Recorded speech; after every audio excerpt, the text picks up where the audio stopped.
C'est un débat passionnant. On revient avec nos invités, Firmin Tekoabo, Sylvestre Béni et Komi Mayaba. Avant de parler du Togo et de la Cour constitutionnelle, le juge casse le passe vaccinal pour accéder au bâtiment public. On continue avec le Mali et Firmin Tekoabo demandait la parole pour justement se prononcer sur les élections compromises par la situation sécuritaire dans ce pays, selon le ministre Abdoulaye Diop.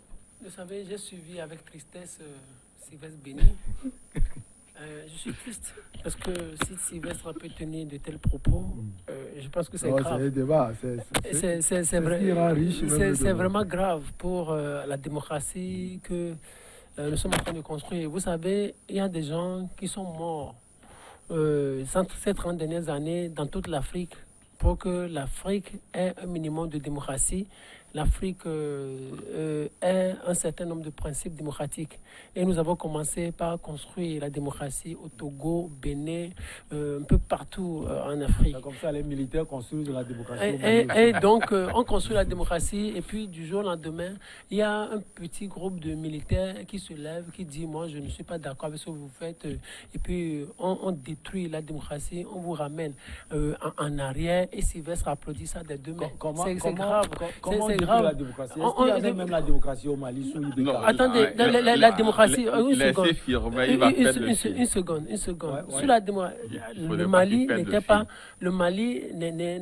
n'était pas bien sûr un pays démocratique à 100%. Tout comme la France, tout comme les États-Unis, ce ne sont pas des pays démocratiques à 100%. Le Mali était en train de construire sa démocratie. Il y avait les institutions, il y a la Cour constitutionnelle, il y a la présidence, il y a l'Assemblée nationale, il y a les institutions régulièrement installées, il y a des élections qui sont organisées périodiquement. C'est ça la base d'une démocratie. Et le reste, ça vient après. On peut reprocher un certain nombre de choses aux autorités maliennes, mais il y a quand même quelques bribes de démocratie. Et du jour au lendemain, il y avait un président qui est élu à la tête du pays. Des gens le contestent dans la rue. Peut-être il y a un certain nombre de personnes qui demandent son départ. Mais il y a du jour au lendemain un groupe de militaires qui se lève, qui dit non, nous on ne veut plus de vous, dégagez du pouvoir, nous on prend le pouvoir.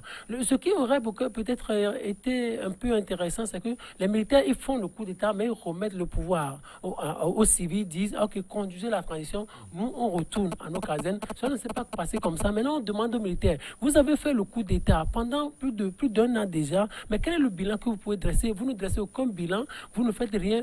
Ce qui vous préoccupe, c'est la date des élections. Vous dites, OK, donc pour le moment, on ne peut pas faire les élections, il y a la question sécuritaire. Par rapport à la question sécuritaire, vous n'arrivez à dresser aucun planning pour dire, c'est comme ça, c'est ça notre stratégie sécuritaire. Et Sylvestre Béni applaudit ça des deux mains. Oh, il y a des élèves juristes, des étudiants juristes qui nous suivent. Sylvestre, quelle Afrique vous voulez construire? Laissez Firmin, il va perdre le fil. Sylvestre, quelle Afrique vous voulez construire? Vous ne voulez nous construire? L'Afrique que je veux construire. Tu vas poser une question, non? L'Afrique de coup d'État, l'Afrique de dictature que nous sommes en train de combattre, c'est l'Afrique de cette jeune militaire. C'est cette Afrique que vous voulez nous construire, Sylvestre Béni. C'est ça, nous ne sommes pas sur ce plateau pour promouvoir les coups d'État. C'est cette Afrique-là, donc, exemple d'un dictateur. L'Afrique que je veux construire. L'Afrique que je veux construire, c'est cette Afrique-là qui a permis donc au général Salif Djibo de faire un coup d'État en 2010. Un coup d'État, je dis, un coup d'État démocratique. Pourquoi? Parce que il y avait je le dis, un coup d'État démocratique. Et le terme vient de là. Je vais t'expliquer. Un président qui a fait 2 mandats et qui est à terme donc de son deuxième mandat veut modifier la Constitution pour faire un 3e mandat. Il a été arrêté net par les militaires. Les militaires ont organisé quoi? Ils ont organisé la transition. Le général Salif Djibo a organisé la transition en 2010. Il est parti, il a remis le pouvoir à un civil. Le civil est parti aujourd'hui, il a remis le pouvoir à un autre civil. N'eût été le coup d'État, je vais parler du Niger, n'eût été ce coup d'État là de 2010, le Niger ne serait pas aujourd'hui comme un modèle de démocratie. Je donne un autre exemple. Aujourd'hui, vous saluez qui? Presque Rollis aujourd'hui, c'est la vitrine donc de la démocratie africaine. Qu'est-ce qui s'est passé? Qu'est-ce qui s'est passé? C'est celui-là qui est venu assassiner les gens. C'est lui que vous acclamez. Tu m'as donné la parole d'un. C'est lui que vous applaudissez des deux mains. Rollis. Tu veux comprendre? Rollis. Qu'est-ce qui s'est passé? Rollis, qu'est-ce qui s'est passé? Rollis donc a conçu donc la démocratie ghanéenne saluée aujourd'hui. Et lui-même, en 98, il a fait quoi? Il a fait les réformes. il est allé aux élections, il est battu, il a quitté. Aujourd'hui, le Ghana est devenu donc un modèle de démocratie. Même Tant le que vous Ghana a laissez... montré des signes l'autre fois. Justement, quelques signes de fébrilité, parce que j'ai souvent l'habitude de dire que tous ceux qui ont un peu frotté avec les Français, ce sont donc des fakes. La preuve, le président ghanéen a été avocat donc au barreau donc de Paris pendant des années. Aujourd'hui, vous voyez ce qu'il fait donc du Ghana. Donc je dis tous ceux qui ont cohabité avec les Français sont des fakes. Donc aujourd'hui, c'est cette démocratie là que vous voulez construire. Il faudrait quand même qu'on donne la latitude à ces militaires là de pacifier le pays, de gagner des élections. Ils vont quitter, ils vont remettre le pouvoir au civil. Vous leur demandez de quitter aujourd'hui sur quelle base? Parce que ils sont venus sur quelle base? Organiser des élections. Vous voulez est-ce qu'ils ont refusé d'organiser des élections? Maintenant, quand on veut prolonger la transition, c'est la crainte. Est-ce que c'est la première fois qu'une transition a été prolongée en Afrique? D'ailleurs, même quand on Est-ce que c'est la première fois qu'une transition a été on ne prolongée en refuse Afrique? pas, mais il y a pourquoi quand vous même, le refusez au quand vous Mali? êtes dans des conditions irrégulières. Vous venez dans des conditions irrégulières et vous avez quand même vous êtes venu dans des conditions irrégulières et vous avez été sanctionné. Parce que la situation demandait à ce qu'ils viennent à ce moment-là. Non, pas du tout. Parce que à un moment donné, un coup d'État est intervenu. Il y a un général sénégalais, il y a un colonel sénégalais qui a dit. Non, là on parlait, je crois que c'est mieux. Vous savez, si ici c'était une révolution qui avait fait partie Ibeka du pouvoir, personne ne parlerait. Ça, soyez-en sûrs, aujourd'hui, personne ne parle. Ici, c'est vrai qu'il y avait des mouvements qui étaient là, mais l'armée est venue surfer sur ces mouvements-là et fait un coup d'État. Mais quand c'était passé comme ça, le bon sens voudrait que cette armée remette le pouvoir aux civils, organiser des élections. Ça n'a pas été.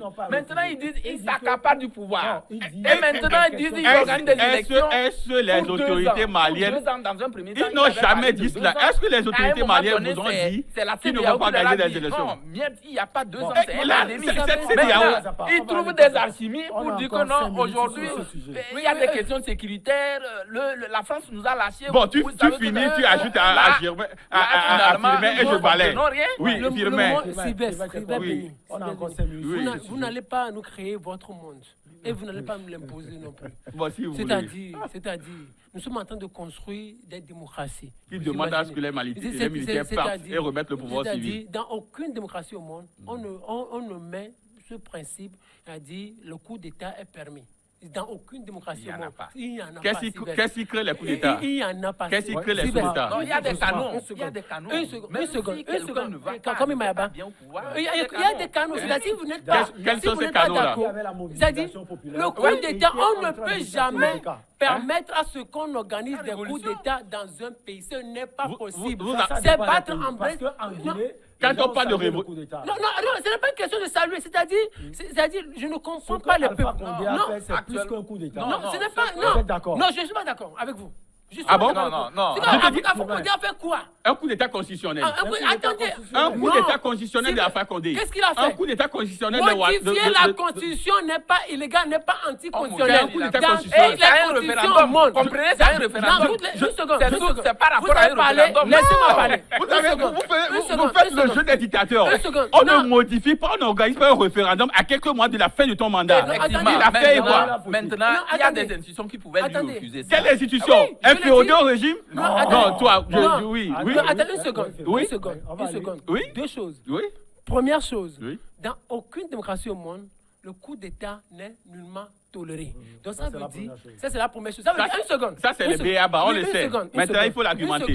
Donc ça veut dire simplement que ce Oui. que les gars ont fait, vous me permettez de les appeler comme ça. Oui. Parce que ce qui s'est passé, ils sont hors... Ce que les autorités maliennes... Une seconde. Bon, tu peux rectifier, tu continues. Non, ce que les autorités maliennes... Non, nous sommes sur une chaîne, il faudrait quand même qu'on puisse respecter. C'est-à-dire, des gens qui respectent, des gens qui ne veulent pas respecter le minimum de droit. Quel est le minimum? Sur lequel on doit bâtir... Quel est le minimum? C'est la CEDEAO qui offre le minimum? Le minimum, c'est-à-dire, c'est un principe qu'on doit respecter. Le coup d'État ne doit jamais être toléré. Ce qu'ils ont fait dans ce pays-là doit être combattu. Deuxième chose. Tant qu'il y aura un coup d'État constitutionnel, il y aura toujours un coup d'État militaire. Tu peux garder cela. Tu peux le noter quelque part. Tant qu'il y aura un coup d'État constitutionnel, accompagne, comme vous le dites, vous dites aujourd'hui, un coup d'État constitutionnel précède un coup d'état militaire. Une seconde. Oui, désolé. Ça ne peut pas se faire comme ça. Attends, une seconde. Vous êtes sûr que c'est les militaires qui vont mettre un président de une seconde. parce qu'il a modifié un coup d'état. C'est pas la population. Vous aurez la parole. Voilà, vous savez. Oui, j'ai la parole. Je dis. Non, normalement, c'est moi qui avais la parole. Non, je vais vous l'arracher un peu le temps de revenir. Je disais. C'est déjà un coup d'état, le fait de l'arracher. Mais c'est grave. Non, je dis, je le répète, aujourd'hui, il n'y a jamais un coup d'état, comme le disait Firmin, qui n'est jamais accepté de par le monde. Quand quelqu'un fait un coup d'état, d'abord, il y a l'irrégularité d'abord qui existe. Et ensuite, tout ce qui précède un coup d'état, vous savez. Aujourd'hui, le gouvernement de transition qui est mis en place, et qu'on lui donne des injonctions, parce qu'il faut organiser des élections, faites tout, puisque vous n'avez pas averti, vous n'avez averti personne en venant. Quand vous êtes venu mais pour comment charger le président, donner des injonctions à un gouvernement? Non, c'est pas un gouvernement légal. On peut donner des injonctions. Maintenant, je parle. Il est sous les dictats J'ai une minute. Comme il m'a une seconde, vous avez parlé. Vous avez terminé. La CEDEAO est une organisation de régulation. Donc aujourd'hui, cette CEDEAO, soit vous faites partie de cette organisation, ou soit vous ne faites pas partie. Aujourd'hui, quand on dit... Je t'apprends qu'au sein même de la même CEDEAO, il y a des voix discordantes. Oui, je suis d'accord. C'est la démocratie. C'est la démocratie. On continue avec donc, moi, je vais terminer pour dire simplement qu'aujourd'hui, ce qui se passe au Mali, ils sont en train de formater des situations pour peut-être s'éterniser au pouvoir et rentrer dans... C'est un procès d'intention. Non, une seconde. C'est-à-dire, moi, je vais toujours répéter cette phrase-là. Oui. Aucune modification constitutionnelle n'est anticonstitutionnelle. C'est-à-dire, dans toutes les constitutions, il y a toujours cette phrase. L'initiative de révision appartient concurremment au chef de l'État. Mais à des périodes données. Non, il faudrait allez chercher la phrase. Non, il faut. Non, allez chercher la phrase. Non, allez chercher la phrase de son contexte. Non. Dans les constitutions. Tu ne peux pas sortir la phrase de son contexte. Il y a une période. Non, il n'y a pas de période de 6 mois dans le protocole de la CEDEAO. Non, dans toutes les constitutions. Non, je dis. Le protocole de la CEDEAO. Allez voir le protocole. Moi, je parle de constitution. Je parle pas de protocole. Non, tu ne peux pas sortir la phrase de son contexte. Non, je dis. Non, les constitutions sont là. Moi, je parle des constitutions. Moi, je ne parle pas de protocole. Moi, je parle de constitution. C'est pour vous dire que, en réalité, la modification constitutionnelle n'est nullement illégale, encore moins anticonstitutionnelle. Maintenant, j'ajoute. Oui, moi, j'ajoute aussi. Mais quand il déifie Rawlings, mais je suis ahuri. Mais ce que vous dites est grave. Rawlings n'était nullement démocrate. Vous venez, vous faites un coup d'État, vous tuez les gens. Mais attendez, qu'est-ce que vous mettez dans la vie, dans le droit à la vie? Le droit à la vie. Vous connaissez bien l'histoire du Ghana. Le droit à la vie est sacré. Vous connaissez l'avant Rawlings. Vous connaissez bien l'histoire du Ghana, l'avant Rawlings. Vous pouvez autoriser qu'on ait tué vos prochains comme ça. Mais Sylvestre Béni, ce que vous dites sur ce plateau est grave. On aurait assez de temps que je te ferai donc du cours avant Rawlings. Nous connaissons l'histoire du Ghana, mais ça ne vous donne aucunement le droit d'aller tuer. Le verset du sang, ce n'est pas normal. Ce n'est pas bien. La vie humaine est sacrée. Allez lire toutes les conditions. La vie humaine est sacrée. La vie humaine est sacrée. Rawlings n'a pas respecté la vie des Ghanéens. Il a fait tuer des gens. Ils ont arrosé des gens. Le sang des Ghanéens a coulé. On doit condamner ça. Ne venez pas nous défier. Jerry John Rawlings ici. Moi, je ne suis pas son fan quand même. D'accord, ok. Donnez-lui un peu d'eau à boire parce que je crois qu'il commence à monter là. Justement, juste, je dis que vous savez, si nous sommes sur un plateau, il faudrait quand même que nous soyons dans cette logique-là aussi de pédagogie. L'Afrique a eu tellement d'exemples que nous pouvons citer en matière de démocratie et qui sortent donc des situations de déception. Aujourd'hui, j'ai donné l'exemple du Niger. Aujourd'hui, nous saluons le Niger comme un pays de démocratie. Parce que, entre-temps... Vous voulez parler de l'alternance, même si les élections récentes ont été contestées. Justement. Très contestées. Et regardez la manière dont ces élections ont été contestées. Parce qu'aujourd'hui, on sent qu'il y a quand même des traces de démocratie qui sont en train d'être installées au Niger. C'est à saluer. Parce qu'un général a eu le courage de stopper un dictateur qui veut s'éterniser au pouvoir. N'eût été ce courage-là du général Djibo, le Niger ne sera pas à ce niveau aujourd'hui. C'est ce qu'on espère du Mali. Donnez quand même, accorder le bénéfice du doute aux autorités maliennes. Ces jeunes-là vont vous surprendre agréablement.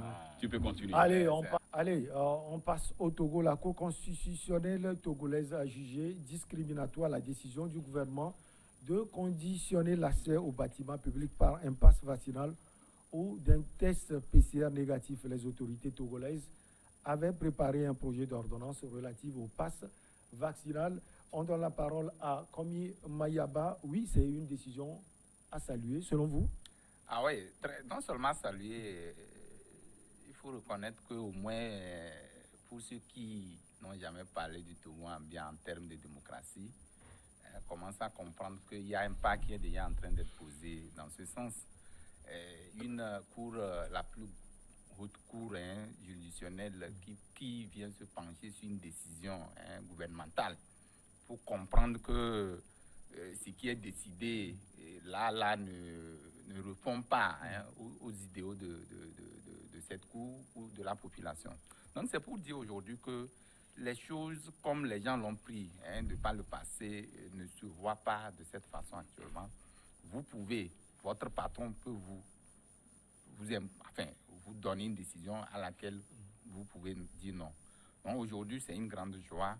C'est pour dire également que cette ordonnance qu'a prise le gouvernement la fois dernière, tout le monde l'a critiqué parce que quand on va parler de 2 préfectures seulement pour une ordonnance de passe vaccinal pour 2 préfectures sur toute l'étendue du territoire, je crois que ça ne fait pas, en fait, à mon avis, ça manque un peu de lucidité, de crédibilité dans cette prise d'ordonnance.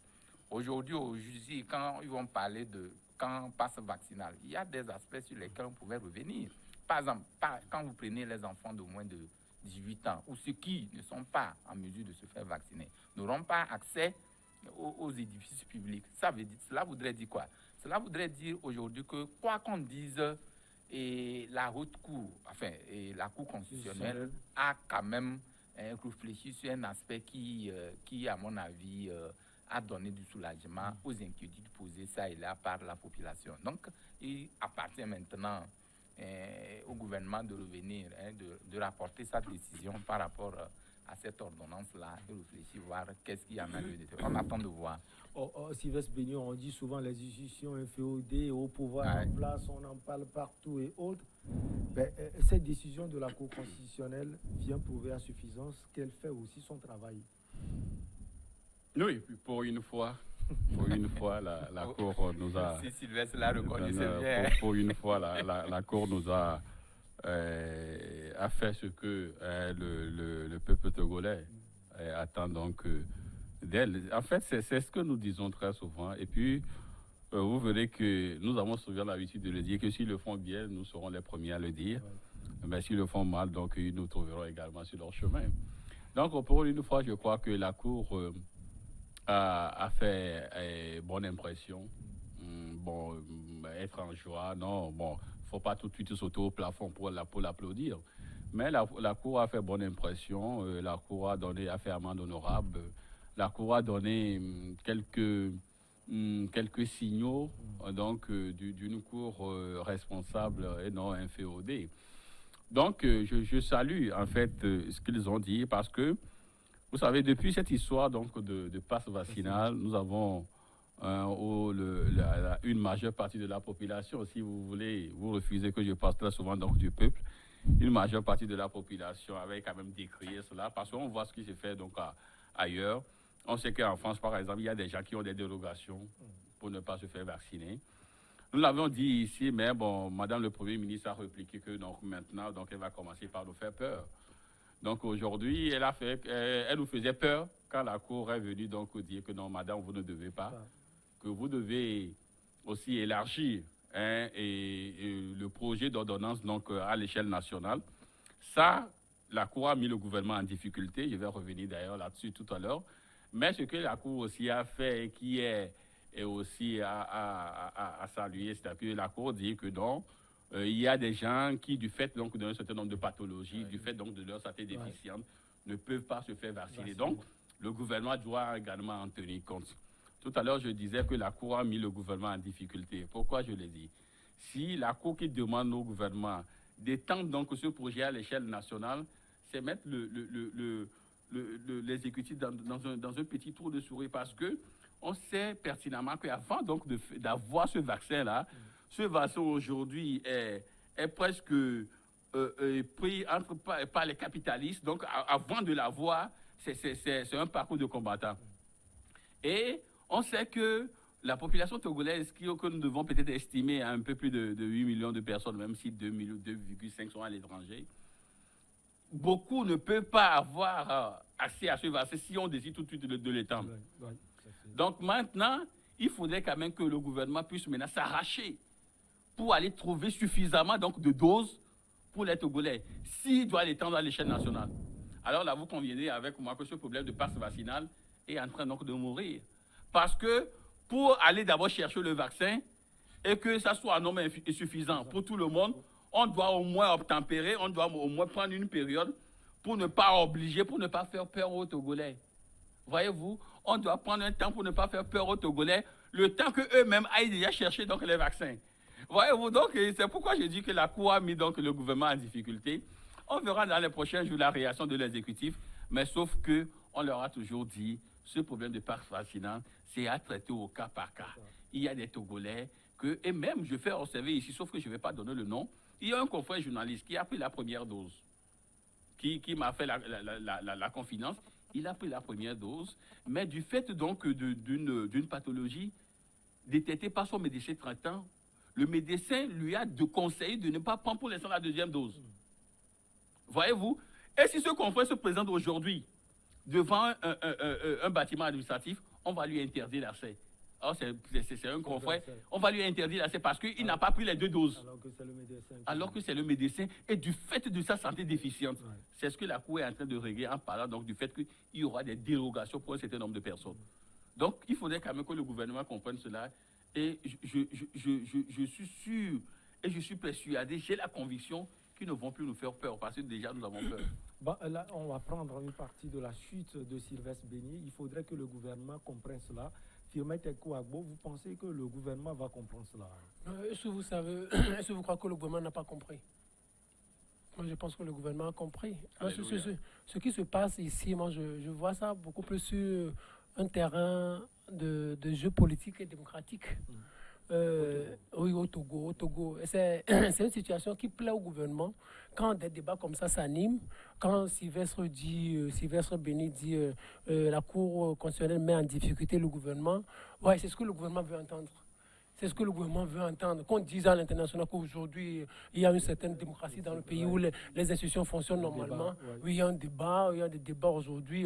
La Cour constitutionnelle, elle a bien réagi. Elle est allée à l'encontre de la décision du gouvernement. Donc, fondamentalement, comment vous voyez la décision? Non, fondamentalement, tout ça là, moi je trouve ça comme un jeu. Hein. Ouais, moi je trouve ça comme un jeu. Je l'assume, c'est-à-dire, qui est qui. Non, c'est-à-dire le jeu, ça profite. C'est une chose sérieuse, bien sûr. Donc c'est un jeu qui est organisé par le pouvoir togolais. Non, c'est pas que c'est un jeu. Non, parce que tu disais que ça plaît au gouvernement. Non, c'est une situation qui plaît au gouvernement. Et qui a organisé ce jeu-là? Non, attendez. Je dis, moi je l'analyse sur le terrain de jeu politique. Oui, voilà, cette décision, quand Sylvestre dit oui, on met le gouvernement en difficulté. Moi, je dis le gouvernement, moi, je ne suis pas du gouvernement, je suis content parce que je dis, on dit que Sylvestre dit, il y a la démocratie dans le pays, comme Imayaba dit, il y a la démocratie dans le pays. Au moment où on dit toutes les institutions sont inféodées au pouvoir exécutif, on dit non. Aujourd'hui, c'est clair. On n'a pas dit qu'il y a la démocratie. Oui, c'est clair qu'il y a la démocratie. La Cour n'a pas dit qu'il y a la démocratie. Hein. Non, le fait que la Cour contredit, bon, je ne sais pas, critique, si on peut le dire ici, critique un peu la position du gouvernement, c'est déjà un fait démocratique. Maintenant, l'autre jeu politique que je voudrais faire ressortir... Quelle est la différence entre ce jeu-là et la démocratie? Parce que finalement, je te suis. Vous ne comprenez pas. Le fait, vous ne comprenez pas. Un jeu n'est pas... Non, je dis, le fait... Ou un jeu démocratique? Non, je dis, le fait qu'on dise qu'il y a déjà de la démocratie, c'est un jeu. Moi, je vois déjà un intérêt politique pour le pouvoir. Qui l'a dit? La Cour constitutionnelle n'a pas dit que c'est une démocratie. Non, je dis, non, vous ne comprenez pas. Non, je dis, vous ne comprenez pas. Je ne l'ai jamais dit. Non, vous ne l'ai jamais dit que du fait de cette décision, attendez. C'est une démocratie, je l'ai Non, attendez, vous ne comprenez toujours pas ce que je dis. Ce que je dis est simplement, le fait qu'on analyse, qu'on débatte même du sujet, le fait que Sylvestre Béni dise... Pourquoi tu fais une fixation sur la personne? Oui, je veux dire bien... Moi, je suis dessus qu'un simple Togolais qui constate des faits. Le fait que Sylvestre Béni, comme bon nombre de Togolais disent que c'est la Cour met le gouvernement en difficulté, le fait que peut-être vous posiez la question en disant qu'il y a des yeux infodés au pouvoir, le fait que, comme Imayaba disent qu'en réalité, oui, la Cour constitutionnelle, c'est une institution indépendante, tout ça là, c'est un jeu. Tout ça là, moi je dis c'est une situation. Non, tout ça là, c'est une situation qui doit plaire au pouvoir parce que les gens disent qu'il y a la démocratie. Des gens observent, constatent une certaine démocratie dans le pays. Maintenant, je continue. Sylvain ne comprend pas ce que je dis. Maintenant, je dis. Moi, je n'ai jamais parlé de démocratie. L'autre aspect politique que je voudrais faire ressortir, mais j'ai compris que la récente sortie des évêques a un peu impacté. Oui, bien sûr. La récente sortie des évêques a un peu impacté. Peut-être le gouvernement s'est dit, le fait que les évêques aient parlé, parce que les évêques ont dit non, il ne faut pas rendre la vaccination obligatoire. Ainsi, je pense que ça agit un peu sur la position du gouvernement. On dit non, il faut qu'on passe par la Cour constitutionnelle peut-être pour résoudre d'une manière ce problème-là. Donc, enfin, le gouvernement a compris que les évêques ne faisaient pas le jeu de l'opposition. Quand il parle. Non, vous ne comprenez pas ce que je dis. Mais ça que vous ne comprenez pas les enfants. Quand je parle de jeu, je ne dis pas que les enfants sont en train de jouer. Vous êtes assez grand pour comprendre ce que je dis. Voilà. C'est une stratégie qui voilà. Donc, l'aspect politique, je dis que peut-être la sortie des évêques a beaucoup joué. Peut-être c'est ce qui a abouti à ça. Ça veut dire aussi que le gouvernement, au moment où les gens lui reprochent d'être insensible, le gouvernement est quelquefois sensible à tous les commentaires qu'ils vont montrer. Non, moi, je ne m'inscris pas dans cette même logique en disant que le gouvernement fait un jeu dans ce sens. Non, je n'ai pas dit que le gouvernement fait un jeu. Moi, j'analyse. Non, attendez une seconde. Ne faites pas une fixation sur la terminologie. Moi, je ne dis pas. Non, je ne dis pas que le gouvernement fait un jeu. Non, je dis c'est un jeu du gouvernement. Non, ne prenez pas ça comme ça. Moi, je dis, j'analyse. Mais quand je dis, je l'analyse sur un terrain de jeu politique. Je ne dis pas que le gouvernement est en train de faire un jeu. J'avais dit cela, tu avais refusé. Non, d'accord. Il faut enlever jeu. Bon, c'est ce que je veux dire. Moi, je trouve que seulement le gouvernement a pris une décision trop hâtive. C'est-à-dire qu'il ne fallait pas prendre une décision de ce genre sans parcourir toutes les pistes ou toutes les conséquences qui peuvent quand même en découler. Je suis heureux d'entendre. Parce que nous l'avons dit dans ce pays, on nous prenait pour de jeunes opposants. Parce que nous sommes d'accord qu'à un moment donné, quand vous faites un truc, il y a des défaillances, qu'il y a des tares, il faut rectifier. Donc c'est ce que la Cour constitutionnelle est venue cadrer, corriger par rapport recadrer. Recadrer ou cadrer. Bon, oui, la Cour constitutionnelle a recadré le gouvernement. Voilà, a recadré le gouvernement, c'est ce que je voudrais dire. Donc c'est pour dire quoi? C'est pour dire aujourd'hui que tu peux beau être intelligent, à un moment donné, tu peux quand même faire des petits gaffes. Le gouvernement, pour le moment, ne s'est pas encore prononcé par rapport à la décision de la Cour constitutionnelle. Et la dernière fois, les mesures restrictives dont il était question, où on avait donné 1 mois, fermeture des lieux de culte et puis passe vaccinal, ils ont levé ils ont rouvert les lieux de culte, mais le passe vaccinal reste en vigueur. Donc on attend de voir, puisque comme la Cour s'est prononcée et que le passe vaccinal est toujours de mise, je crois dans les jours à venir, le gouvernement va agir ou va peut-être réagir pour qu'on sache si on doit continuer, ils vont ils vont rapporter cette décision en attendant de réfléchir par rapport à ce qui peut-être peut arriver. Mais pour dire que, quoi qu'on dise aujourd'hui, moi je le dis, je le répète toujours, il y a toujours cette volonté de l'ensemble de la classe politique pour faire mieux. Mais à un moment donné, s'il y a de quoi constater ça et là, il faut quand même relever pour que la démocratie puisse avancer. En 30 secondes, Sylvestre Béni, la volonté est affichée comme Imayaba l'a dit. Non, je crois que non, la volonté est affichée au niveau donc de la Cour constitutionnelle. Donc il revient au gouvernement donc de de suivre donc, les instructions. Parce que d'ailleurs, ils n'ont pas le choix. Hein. C'est la haute cour du Togo, ils n'ont que deux options. Soit rapporter leur décision ou maintenir cela, mais trouver donc des formules, ne serait-ce que pour permettre des dérogations spéciales. Ils n'ont que ça aujourd'hui. Donc, bon, avec ça, je suis sûr qu'ils ne vont pas nous faire peur. Et puis, l'autre chose, c'est que il ne faudrait pas aussi qu'on soit dans ce jeu-là de prendre une décision, de l'appliquer pendant des mois, et après, on saisit la cour pour demander si je fais bien. C'est un jeu, quoi. C'est là où je rejoins Firmin, c'était un jeu. C'est pourquoi vous parlez de jeu. Non, mais c'est que le Sylvestre et moi, on ne s'attendra pas ce soir avant de se séparer. Non, je te soutiens. Je ne voudrais pas qu'il me soutienne. Parce que tu avais trouvé qu'il y avait le thème approprié. C'était un jeu de prendre une décision, de l'appliquer, qui a fait des victimes. Et après, on revient, on dit, bon, demandons à la Cour constitutionnelle pour voir. Et bon, la Cour constitutionnelle dit non, vous ne faites pas bien, donc on va revenir. Non, moi, je n'apporte pas. Non, je n'apporte pas dans ce sens. C'était pas le jeu. En 30 secondes. Donc, au fait, moi, je pense que l'intérêt, ce n'est pas de retirer le pass vaccinal. Hein. Aujourd'hui, bon, le gouvernement, je ne pense pas que le gouvernement puisse aller à cette étape-là où il sera encore question de retirer le pass vaccinal. Parce que dans presque tout le monde entier, c'est comme le pass vaccinal, ou dans un certain nombre de pays, le pass vaccinal est toujours rendu obligatoire avant d'accéder à certains bâtiments publics, même privés. Mais ce qu'on demande au gouvernement, c'est d'inclure les dérogations explicites en ce qui concerne les mineurs et des personnes présentant des pathologies. Et aussi l'étendre à tout le territoire. Là et aller chercher les vaccins. Oui, c'est ça. L'étendre et aller chercher les vaccins. Les questions sont beaucoup plus pratiques. S'il trouve, il revient. C'est là où, une seconde. C'est là où les questions sont beaucoup plus pratiques. Là où je rejoins Sylvestre, c'est là où les questions sont beaucoup plus pratiques en termes de moyens, et en termes de disponibilité de doses. En tout cas, en termes de... Je suis heureux qui m'a rejoint avant qu'on ne puisse de vaccins, le gouvernement fait un grand effort dans ce sens. Jusqu'alors, on a toujours des vaccins. Sauf que les gens refusent de se faire vacciner. Merci également à vous, Komi Mayaba, journaliste et directeur de publication de Symposium. Et on dit merci également à Sylvestre Béni. Il est le directeur de publication de La Manchette. On se retrouve donc mercredi. On garde l'équipe. Oui, exactement. Allez, merci également à vous. On se retrouve donc la prochaine fois, toujours avec le même plaisir. À très bientôt.